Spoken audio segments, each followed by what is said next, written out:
Ваш беше ставот дека немате проблем со тоа бугарите да влезат во Устав. Но тоа не ми е прашањето. Од ова што можам да го разберам од сегашното ваше излагање дека единствен услов вие да направите мнозинство е да влезете во влада. Погрешно разбирате. Па не разбирам погрешно, или ќе има избори па ќе гласаме, или ќе влеземе во влада па после ќе видиме дали ќе гласаме. Мојата позиција беше во ред, еве, ВМРО ДПМН во влада, заедничка минус ДУИ, без Демократската унија за интеграција, тоа е конзистентен став и мој, и на ВМРО ДПМН.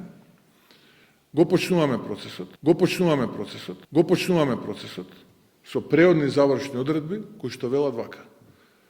Уставните измени ќе важат кога ќе почне ратификацијата на пристапниот протокол на Македонија во рамките на парламентите на земјите членки на Европската унија.